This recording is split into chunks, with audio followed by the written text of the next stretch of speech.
नमस्कार विद्यार्थियों, स्वागत है आप सभी का आपके अपने YouTube प्लेटफॉर्म उदय एजुकेशन में।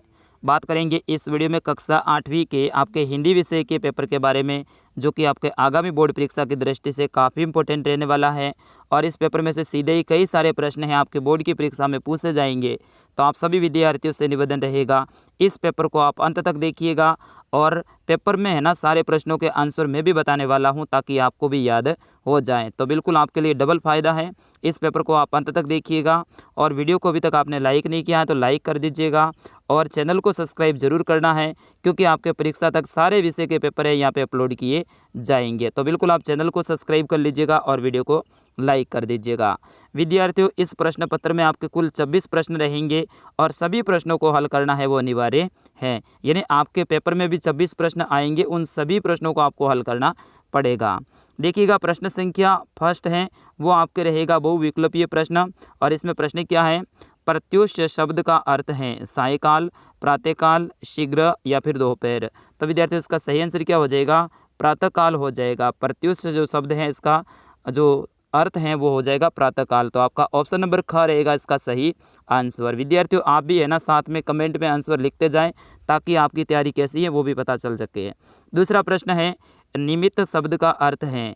तो निमित्त शब्द का अर्थ क्या होगा विद्यार्थियों, निर्मित, के लिए, कारण, अभिप्राय। तो बिल्कुल इसका सही आंसर होगा विद्यार्थियों, वो होगा आपका ऑप्शन नंबर ग, कारण। अगला प्रश्न है प्रश्न संख्या 3, मानव सभ्यता के विकास में अनूठी भूमिका है वो निभाई है। टेलीफोन ने, SMS ने, पत्रों ने या फिर वायरलेस ने। तो विद्यार्थियों, इसका सही आंसर क्या हो जाएगा, पत्रों ने। आपका ऑप्शन नंबर ग रहेगा इसका सही आंसर। अगला प्रश्न है प्रश्न संख्या 4, बाज और सांप। कहानी में सांप है वो प्रतीक है भयकर्ता का, कायरता का, डर का या परतंत्रता का। तो विद्यार्थियों, इसका सही आंसर क्या हो जाएगा, आपका ऑप्शन नंबर ग रहेगा। परतंत्रता का प्रतीक है वो क्या है, सांप हैं। तो ऑप्शन नंबर ग रहेगा इसका सही आंसर। प्रश्न संख्या 5 को देखिएगा, गवरा के अनुसार टोपी पहनता है सेवक, राजा, गुलाम या फिर कैदी। तो विद्यार्थियों, इसका सही आंसर क्या हो जाएगा, राजा। तो ऑप्शन नंबर ख रहेगा इसका सही आंसर। अगला प्रश्न है, ग्रामीण महिलाओं ने साइकिल के रूप में चुना स्वाधीनता, आज़ादी, गतिशीलता या फिर उपयुक्त सभी। तो विद्यार्थियों, इसका सही आंसर क्या हो जाएगा, उपयुक्त सभी। उन्होंने स्वाधीनता को भी चुना, आज़ादी और गतिशीलता। तो अपना ऑप्शन नंबर ग रहेगा इसका सही आंसर। विद्यार्थियों, वीडियो को लाइक ज़रूर कर दीजिएगा। अगला प्रश्न है, वी उपसर्ग से बनने वाला शब्द है कमज़ोर, बेकार, विशेष, उपदेश। तो बिल्कुल ये तो सीधा ही प्रश्न है और आपको सीधा सीधा दिख रहा है यहाँ पे वी उपसर्ग से कौन सा शब्द बन रहा है, विशेष। तो ऑप्शन नंबर ग रहेगा इसका सही आंसर। अगला प्रश्न है, किस शब्द में ई प्रत्यय जुड़ा हुआ है, मोरनी, देवी, नदी या फिर बुराई। तो इसमें सही आंसर क्या हो जाएगा, देवी। देवी जो शब्द है इसमें ई प्रत्यय लगा हुआ है, ई भी कौन सा, बड़ा ई, ये आप ध्यान रखना। अगला प्रश्न है प्रश्न संख्या 9, काफ़ी इंपॉर्टेंट है आपके एग्जाम की दृष्टि से। ये सारे के सारे प्रश्न इंपॉर्टेंट है विद्यार्थियों, इसीलिए तो मैं शुरुआत से ही बोल रहा हूँ कि आपको वीडियो को अंत तक देखना है, ताकि इन सारे प्रश्नों के उत्तर आपको याद हो जाए। तो प्रश्न संख्या 9 है कि बस की सीट का किससे असहयोग चल रहा था। यानी बस की सीट है उसका किससे असहयोग चल रहा था। तो सीट का बॉडी से असहयोग चल रहा था। किससे चल रहा था, बॉडी से चल रहा था। कभी लगता था कि सीट है वो बॉडी को छोड़ के आगे निकल गई है, इस तरह से लग रहा था, और बॉडी से इनका असहयोग चल रहा था।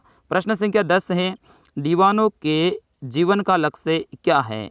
तो दीवानों के जीवन का लक्ष्य है देश की आज़ादी के लिए अपने जीवन का समर्पण करना। ठीक है ना, देश की आज़ादी के लिए अपने जीवन को समर्पण करना। अगला प्रश्न है प्रश्न संख्या 11, सुदामा की दीन दशा देखकर कौन रो पड़े। तो भगवान श्री कृष्ण रो पड़े थे। तो यहाँ पे आपको लिखना है श्री कृष्ण। ठीक है ना विद्यार्थियों, ये तो आप लिख देंगे। अगला प्रश्न है, किन परिवारों के बच्चे काम नहीं करते हैं। किन परिवारों के बच्चे काम नहीं करते हैं। तो यहाँ पे आप लिखोगे क्योंकि उनके माता पिता को लगता है कि वे केवल नौकरी पर हुक्म चलाते हैं और खा पीकर आराम करते हैं। उन परिवारों के जो बच्चे होते हैं वो क्या नहीं करते हैं, काम नहीं करते हैं। प्रश्न संख्या 13 को देखिएगा, जिले में किस कार्य हेतु प्रशिक्षण शिविर चल रहे थे? तो बिल्कुल साइकिल चलाने हेतु, ठीक है ना, इसमें सही आंसर रहेगा आपका साइकिल चलाने के लिए है वो क्या चल रहे थे? प्रशिक्षण शिविर चल रहे थे। प्रश्न संख्या 14 है, निम्नलिखित शब्दों के विलोम शब्द हैं वो लिखो। अनुकूल का विलोम लिखना है और आय का विलोम लिखना है। तो आप सभी को पता होगा अनुकूल का विलोम शब्द क्या हो जाएगा? प्रतिकूल हो जाएगा। क्या हो जाएगा? प्रतिकूल हो जाएगा। और आय का विलोम क्या हो जाएगा? वह हो जाएगा, ठीक है ना, वह। अगला प्रश्न है प्रश्न संख्या 15, निम्नलिखित शब्दों के 3 पर्यायवाची शब्द हैं वो लिखो। 3 पर्यायवाची शब्द आपको लिखने हैं। सबसे पहले कमल, तो कमल के कई सारे पर्यायवाची शब्द हैं, मैं आपको बता देता हूँ, जैसे कि पंकज, नीरज, सरोज, जलज, अरविंद और अंबुज, ये सारे के सारे किसके हैं? कमल के हैं। अगला है बादल, तो बादल के विलोम की बात पर्यायवाची की बात करें तो जलद, वारिद, नीरद, घटा और अंबुद, ये किसके हैं? बादल के पर्यायवाची शब्द हैं। प्रश्न संख्या 16 है, कवि को ऐसा विश्वास क्यों है कि उनका अंत अभी नहीं होगा? तो बिल्कुल इसका सही आंसर क्या होगा विद्यार्थियों? कवि को ऐसा विश्वास है कि अभी उनके मन में नया जोश और उमंग है। अभी उनके मन में क्या है? नया जोश और उमंग है। अभी तो उसे काफ़ी नवीन कार्य करने हैं और वो इस युवा पीढ़ी को आलस्य की दशा से बाहर लाना चाहते हैं। इसलिए उनको लगता था कि अभी उनके जीवन का अंत है वो नहीं होगा। अगला प्रश्न है प्रश्न संख्या 17, दीवानों की हस्ती कविता में ऐसी कौन सी बात है जो आपको सबसे अच्छी लगी है? विद्यार्थियों इस प्रश्न का आंसर है, आप भी बताने की कोशिश करें कि दीवानों की हस्ती जो कविता है उसमें कौन सी ऐसी बात है जो कि आपको सबसे अच्छी लगी है। तो इस कविता में सबसे अच्छी बात कौन सी है? जीवन को जीने का नज़रिया है ना, वो सबसे अच्छी बात है। वह हर परिस्थिति में खुश रहना चाहते हैं और साथ ही सबको प्यार देकर खुश रखना चाहता है। ऐसा व्यक्ति विषम परिस्थितियों में भी खुश रहना जानता है। यही अपन को अच्छा लगा है। प्रश्न संख्या 18 है, पत्र जैसा संतोष फ़ोन या एसएमएस का संदेश नहीं दे सकता है, इनके बारे में आपको लिखना। जैसे पत्र है वो उनसे अपन को संतोष मिलता है, ऐसा फ़ोन और एसएमएस अपन को नहीं दे सकते हैं। क्यों नहीं दे सकते हैं ये आपको लिखना है। प्रश्न इसमें अथवा में ऑप्शन मिल जाएगा, पानी बरसात को हाथ छुए नहीं, नैनन के जल सोए पग धोए, पंक्ति में वर्णित भाव का वर्णन अपने शब्दों में है वो करना है। प्रश्न संख्या 19 है, सांप उड़ने की इच्छा को मूर्खतापूर्ण मानता था, फिर उसने उड़ने की कोशिश है वो क्यों की थी? विद्यार्थियों इस प्रश्न का आंसर अगर आपको आता है तो आप कमेंट में जरूर लिख सकते हैं। या फिर अथवा में ऑप्शन मिल जाएगा, गौरैया के स्वभाव से ये प्रमाणित तो होता है कि कार्य की सफलता के लिए उत्साह आवश्यक है। सफलता के लिए उत्साह की आवश्यकता क्यों पड़ती है? आपको अपना तर्क देना है। विद्यार्थियों वीडियो को लाइक ज़रूर कर दीजिएगा, आपके लिए मैं इतनी सारी मेहनत कर रहा हूं तो आपका लाइक मैं चाहूँगा। प्रश्न संख्या 20 है, इन शब्दों का प्रयोग कर एक एक सार्थक वाक्य है वो आपको बनाना है। इन शब्दों का प्रयोग करना है और आपको एक सार्थक वाक्य बनाना है। पहला शब्द क्या है? खुशहाली। तो खुशहाली के लिए आप वाक्य क्या बनाएंगे? मांगिए मुल्क की खुशहाली भगवान से, इस तरह से आप वाक्य बना सकते हैं। तो वहाँ पे देखो खुशहाली शब्द भी आ गया। क्या? मांगिए मुल्क की खुशहाली भगवान से। यहाँ पे है उज्ज्वल, दूसरे में है उज्ज्वल। तो उज्ज्वल का प्रयोग आप कैसे करेंगे? जैसे कि प्रताप इस सभा का उज्ज्वल चंद्र था, या फिर उनके उज्ज्वल प्रकाश से पुष्प और पत्ते परम सौभाग्य थे। तो इस तरह से आप वाक्य का प्रयोग कर सकते हैं। आगे है निर्माण। तो निर्माण में आप वाक्य का प्रयोग कैसे करेंगे? दुख नवयुग का निर्माण है, या फिर करो नव निर्माण, कर दो नव निर्माण, ऐसे आप लिख सकते हैं। विज्ञान, विज्ञान का प्रयोग करना है तो विज्ञान का भी आप प्रयोग कर सकते हैं। अगला प्रश्न है, निम्नलिखित शब्दों के बहुवचन लिखिए। कविता का बहुवचन लिखना है तो कविताएं हो जाएगा, बकरी का लिखना है तो बकरियां हो जाएगा, ठीक है, जाति लिखना है तो जातियां हो जाएगा, और पुस्तक लिखने हैं तो पुस्तकें हो जाएगा। इस तरह से आपको इनके क्या करना है? बहुवचन लिखने। विद्यार्थियों इजी प्रश्न है और आपको नंबर कितने मिल रहे हैं? 4 नंबर मिल रहे हैं। 4 नंबर कम नहीं होते हैं मेरे भाइयों। अगला प्रश्न देखिएगा, प्रश्न संख्या 21। आपके पड़ोस में बाल विवाह हो रहा है। आपके पड़ोस में क्या हो रहा है? बाल विवाह हो रहा है। आप उसे रोकने के लिए उन्हें किस प्रकार समझाएंगे, वो आपको लिखना है। ऐसे पॉइंट बना के लिखना। हम सबसे पहले उनको ये बोलेंगे, बाल विवाह के क्या दुष्परिणाम होते हैं वो बताएंगे, वगैरह वगैरह आपको लिखने हैं। अगला प्रश्न है प्रश्न संख्या 22। चौराहे को पार करते समय क्या क्या सावधानियां हैं वो हमें रखनी चाहिए। प्रश्न संख्या 23 है, काफ़ी इंपॉर्टेंट है विद्यार्थियों और बिल्कुल इजी प्रश्न है। ये आपके लिए एक मक्खन जैसा होता है क्योंकि ये गंध्यास है। ये आपके 8 नंबर का होता है और इनके जितने भी प्रश्न रहते हैं उनके आंसर जो आगे ऊपर जो लाइनें दे रखी होती हैं उसी में से आपको निकाल के लिखना है। तो विद्यार्थी ये तो आपके लिए बिल्कुल ईजी होता है। तो क्या करना है आपको, सबसे पहले गंध्यास को 2 या 3 बार पूरा पढ़ लेना है और आराम से अच्छे से समझ लेना है। आप समझेंगे नहीं तो फिर है ना आप प्रश्नों के उत्तर है वो गलत देंगे। यहाँ पे गंध्यास क्या है मैं भी पढ़ लेता हूँ। आजकल काम नहीं करते काका, मैंने पूछा, यानी लेखक पूछ रहा है कि आजकल काम नहीं करते हो काका। नहीं लल्ला, काका क्या बोल रहे हैं? नहीं लल्ला, काम तो कई सालों से बंद हैं। मेरी बनाई हुई चूड़ियाँ कोई पूछे तब तो गांव में कांच का प्रचार हो गया है। यानी मेरी जो बनाई हुई चूड़ियाँ है उसका कोई भाव नहीं पूछता है। काका बोल रहे हैं गांव में तो कांच की चूड़ियों का प्रचार हो गया है।